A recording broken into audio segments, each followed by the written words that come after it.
ഈ കൊറോണ സമയം വന്നപ്പോൾ മദ്രസകളൊക്കെ ഏതാണ്ട് അടച്ചല്ലോ, സ്കൂളുകളും അടച്ചു. അപ്പൊ ക്ലാസ്സുകളൊക്കെ ഓൺലൈനിലാക്കി മാറ്റി, ട്യൂഷൻ സെന്ററുകളില്ല.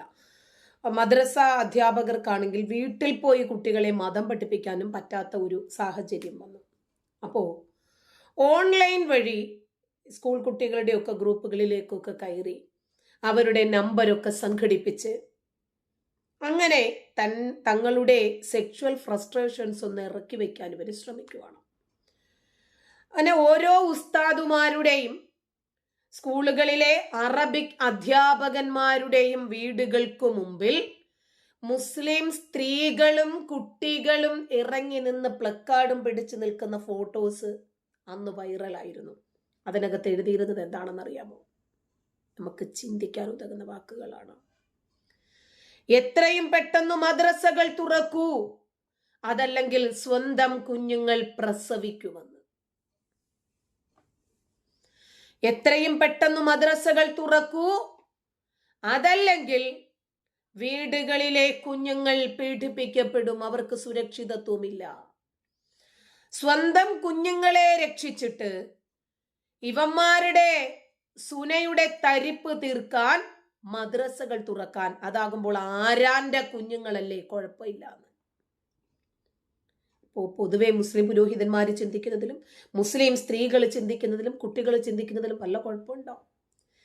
പേ പിടിച്ച പട്ടിയെ അഴിച്ചുവിട്ടിട്ട് നാട് മുഴുവനും പൂട്ടിയിടാൻ പറയുന്നത് പോലെ ഈ കാമവെറിയന്മാരെ ഇറക്കി വിടുക മദ്രസകളിലേക്ക്.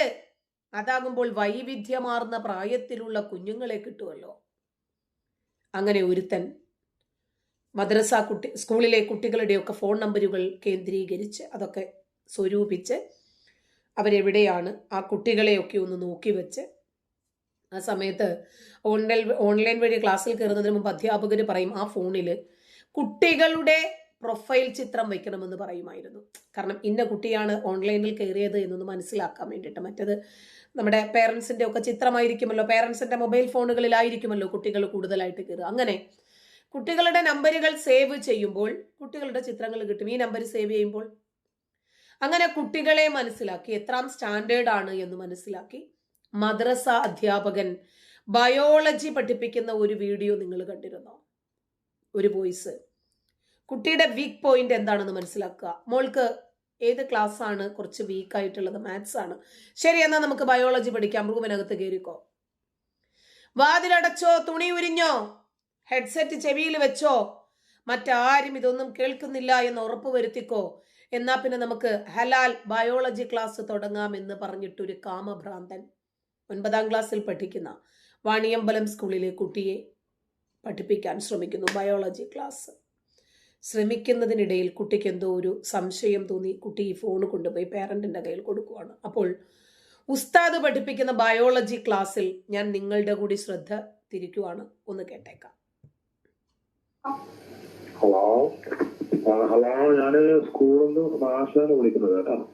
പഠനകാര്യത്തെ കുറിച്ച് രക്ഷിതാക്കൾക്കും കുട്ടികൾക്കും ഒരു ബോധവൽക്കരണം കൊടുക്കുകയാണ്. മോളെ സ്കൂളിൽ വിളിക്കുന്നത്? ഏത് സ്കൂളിലാണ് എന്ന് അറിയാതെയാണ് ഇവനെ വിളിക്കുന്നത്.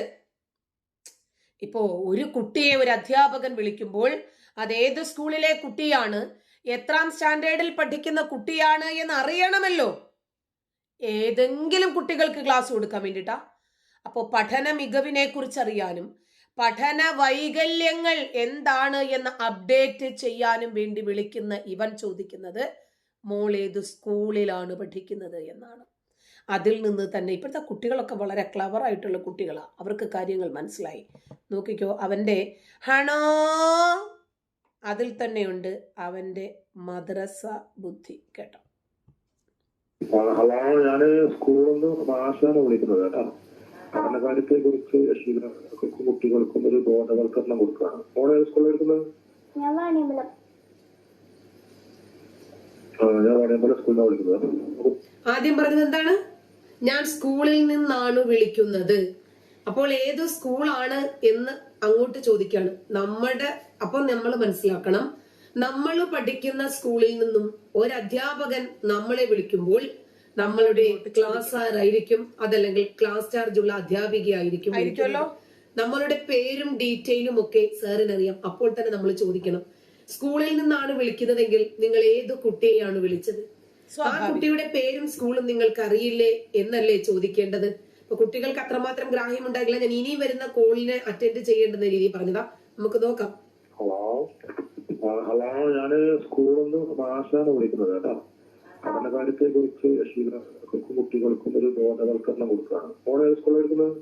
ഞാൻ വാണിയമ്പലം സ്കൂളിൽ നിന്നാണ് വിളിക്കുന്നത്. കുട്ടികൾക്ക് കൊറോണ വൈറസിന്റെ പശ്ചാത്തലത്തിൽ ഇപ്പൊ പഠനങ്ങളൊക്കെ മുടങ്ങി കിടക്കുകയാണല്ലോ, ഓൺലൈൻ പഠനമായിട്ടുള്ളത്. അപ്പൊ 2 വർഷമായിപ്പോ നല്ല സ്കൂൾ ഇപ്പൊ ഇല്ല. ഈ വർഷവും സ്കൂൾ തുറക്കുന്ന കാര്യം വളരെ പ്രയാസമാണ് കേട്ടോ. അത് കുട്ടികൾക്ക് ഓൺലൈൻ പഠനത്തിന് പുറമെ എല്ലാ ആഴ്ചയിലും 25-30 മിനിറ്റ് നേരം കൗൺസിലിംഗ് ക്ലാസ് ഉണ്ടാവും കേട്ടോ. 25 മിനിറ്റ് നേരം ഉണ്ടാവും. 25 മിനിറ്റ് നേരം കുട്ടികൾക്ക് ഒരു അവയർനെസ് കൊടുക്കുകയാണ്, വീക്കായിട്ടുള്ള വിഷയം മനസ്സിലാക്കാൻ.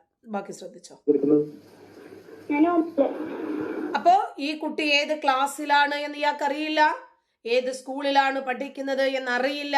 ഇയാൾ വാണിയമ്പലം സ്കൂളിലെ അധ്യാപകനാണ് എന്ന് പറഞ്ഞിട്ടാണ് വിളിക്കുന്നത്. അതോ കൊച്ച് വാണിയമ്പലം സ്കൂളിലാണ് പഠിക്കുന്നത് എന്ന് പറഞ്ഞപ്പോഴാണ് ഇവൻ പറയുന്നത് വാണിയമ്പലം സ്കൂളിലെ അധ്യാപകനാണെന്ന്. സെക്ഷുവൽ ഫ്രസ്ട്രേഷൻസ് ഇറക്കി വെക്കാൻ എത്ര വിചാരിച്ചിട്ടും പറ്റുന്നില്ലേ? അപ്പോ എത്രാം ക്ലാസ്സിൽ പഠിക്കുന്ന കുട്ടിയാണ് എന്ന അധ്യാപകൻ ഇങ്ങോട്ട് ചോദിക്കണമെങ്കിൽ ഈ കുട്ടിയെ കുറിച്ചിട്ടൊന്നും ആ അധ്യാപകൻ അറിയില്ല. ആ സ്കൂളിൽ നിന്നല്ല വിളിച്ചത്. ആ കുട്ടിക്ക് വിലപ്പെട്ട എന്തെങ്കിലും തരത്തിലുള്ള ഒരു ഇൻഫർമേഷൻ പാസ് ചെയ്യാൻ വേണ്ടിയിട്ടല്ല വിളിച്ചത്. ഒരു അധ്യാപകൻ അങ്ങനെ വിളിക്കില്ല കുട്ടിയെ അറിയാതെ. ഹലോ,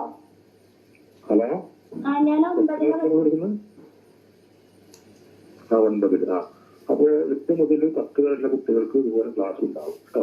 ആഴ്ചയിൽ ഒരു ദിവസം ഉണ്ടാവുള്ളൂ. 30 മിനിറ്റ് നേരം ഉണ്ടാവും കേട്ടോ. അപ്പൊ ഒരു പേനയും നോട്ട് ബുക്ക് എടുത്ത് തയ്യാറായിക്കോളൂ കേട്ടോ. 30 മിനിറ്റ് ആദ്യം 25 ആയിരുന്നു.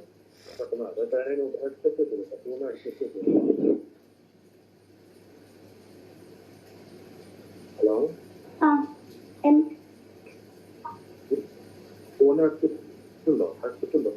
ഹെഡ്സെറ്റ് ഉണ്ടോന്ന്? ഹെഡ്സെറ്റ് അവയുണ്ടതിന്. ആദ്യം പറഞ്ഞെന്തായിരുന്നു? അധ്യാപകർക്കും വിദ്യാർത്ഥികൾക്കും ഒരു ബോധവൽക്കരണം. എന്നാ പിന്നെ സ്പീക്കർ ഇട്ടിട്ട് അധ്യാപകര്, വിദ്യാർത്ഥികള്, പേരൻസ് ഒക്കെ കേട്ടോട്ടെ എന്ന് വിചാരിച്ച പോലെ. രക്ഷിതാക്കൾക്കും കുട്ടിക്കും വേണ്ടി ബോധവൽക്കരണം നടത്തുമ്പോൾ ഉസ്താദ് ആവശ്യപ്പെടുന്നത് ഹെഡ്സെറ്റ് ആണ്. ഹലോ, നോട്ട് ബുക്കും പേന എടുത്തോ. DPP സിസ്റ്റർ ആൾക്കാരുടെ ഇടയിൽ നിഷ്കളങ്കനായ സാറ് ക്ലിയറായി കേൾക്കുന്നുണ്ടോ? ഉറപ്പുവരുത്തണം, എഫേർട്ട് വേസ്റ്റ് ആവരുത്. ഹലോ, കൊച്ചതിനോടകം വീട്ടിൽ നിന്ന് ഇറങ്ങി കേട്ടോ, റൂമിൽ നിന്ന് ഇറങ്ങി. കുട്ടി അവിടെ ആരോടോ കമ്മ്യൂണിക്കേറ്റ് ചെയ്ത് കഴിഞ്ഞു. ഹലോ, ഈ വിഷയത്തെ സംബന്ധിച്ച് കുട്ടി ആരോടോ പറഞ്ഞു കഴിഞ്ഞോ, പറയുന്ന സമയമായിരിക്കണം ഈ ഉള്ളത്.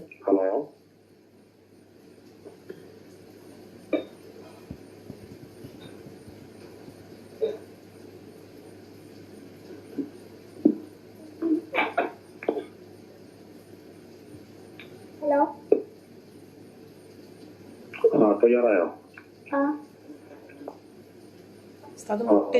ഏതൊക്കെ വിഷയങ്ങളാണ് പഠിക്കാനും ബുദ്ധിമുട്ടായിട്ടുള്ള വിഷയങ്ങൾ? മുറിക്കകത്ത് കയറി മുറി കുറ്റിയിട്ടു, ആരും കേൾക്കുന്നില്ല എന്ന് ഉറപ്പുവരുത്തി, വാണിയമ്പലം സ്കൂളിലെ കുട്ടിയാണെന്ന് ഉറപ്പുവരുത്തി, 9ാം ക്ലാസ്സിലെ കുട്ടിയാണ് എന്ന് ഉറപ്പുവരുത്തി, ഇനി ഹെഡ്സെറ്റ് വച്ചിട്ടുണ്ട് എന്നും ഉറപ്പുവരുത്തി.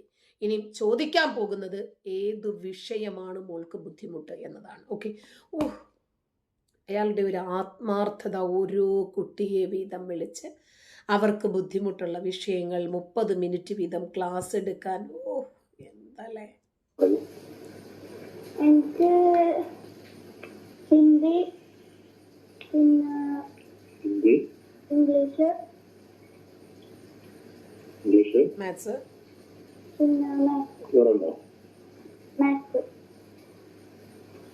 മാത്സ്. 3 വിഷയങ്ങളാണല്ലേ? ഈ 3 വിഷയങ്ങൾ, പിന്നെ ബുദ്ധിമുട്ടായിട്ടുള്ള ഈ 3 വിഷയങ്ങൾ മോൾക്ക് വാട്സപ്പിൽ പേഴ്സണൽ ആയിട്ട് വരും കേട്ടോ. പേഴ്സണലായിട്ട് ഓരോ വിഷയത്തെ ഹിന്ദി, ഇംഗ്ലീഷ്, മാത്സ്, ഈ 3 വിഷയമാണ് കുട്ടിക്ക് കുറച്ച് പ്രയാസമായിട്ടുള്ളത്.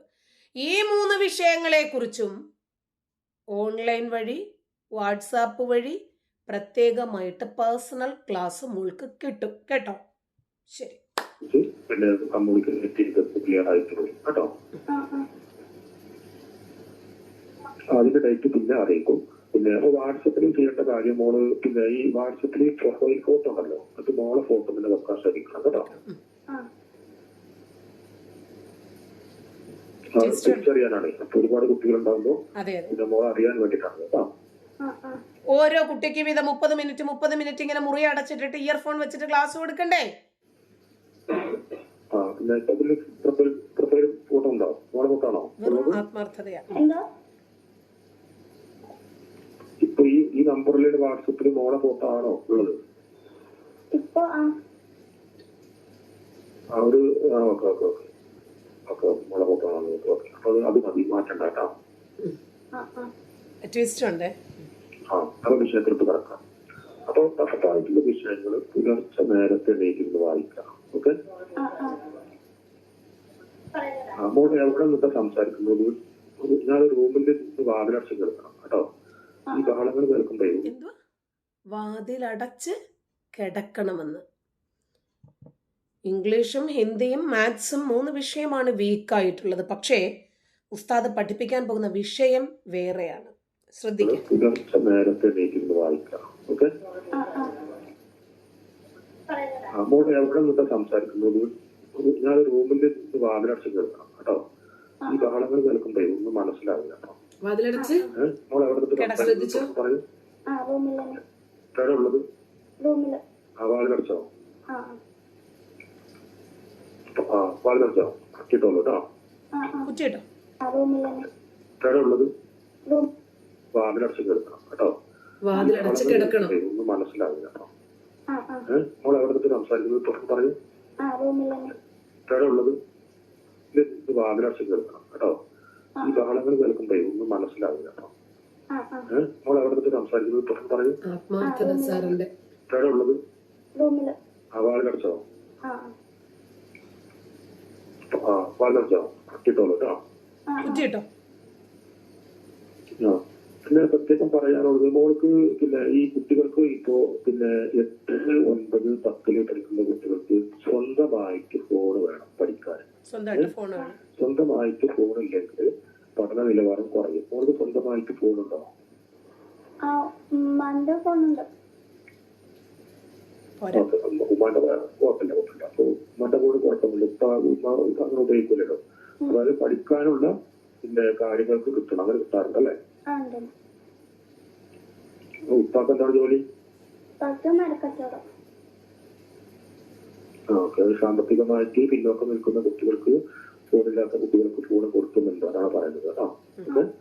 അപ്പോ ഫോൺ കാണുന്നുണ്ടെങ്കിൽ അത് ഞാൻ തരാം. ഇതിന്റെ ഫോണില്ലാത്ത പ്രശ്നമുണ്ടോ?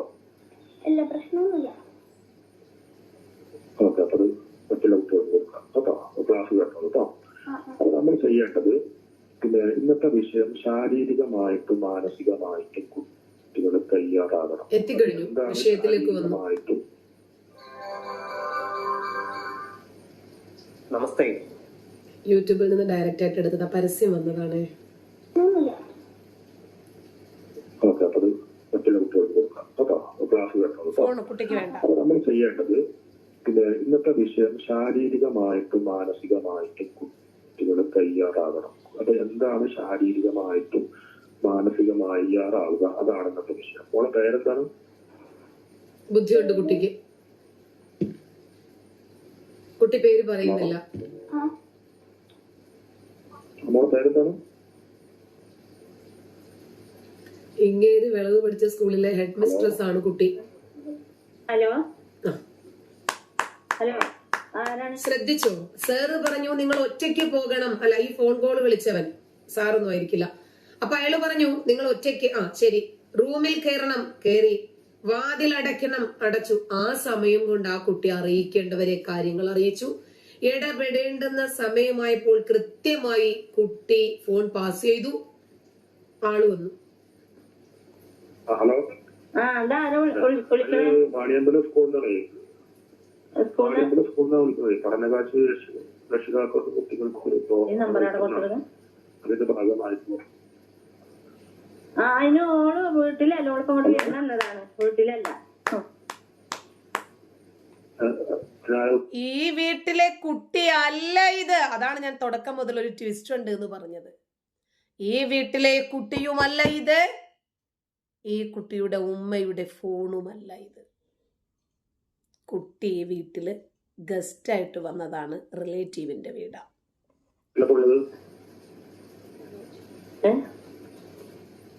കൗൺസിലിംഗ് സാറോ? അത് ഓളപ്പന്റെ നമ്പർ ഏതാ? ഇപ്പൊ വിളിച്ചോളൂ. ഈ കോൾ റെക്കോർഡിംഗ് കേട്ടപ്പോൾ നിങ്ങൾക്ക് കാര്യം മനസ്സിലായി കാണും. വാണിയമ്പലം എന്ന സ്ഥലത്തെ സ്കൂളിൽ പഠിക്കുന്ന 9ാം ക്ലാസ്സിലെ കുട്ടിക്കാണ് ഈ ഫോൺ കോൾ വന്നത്.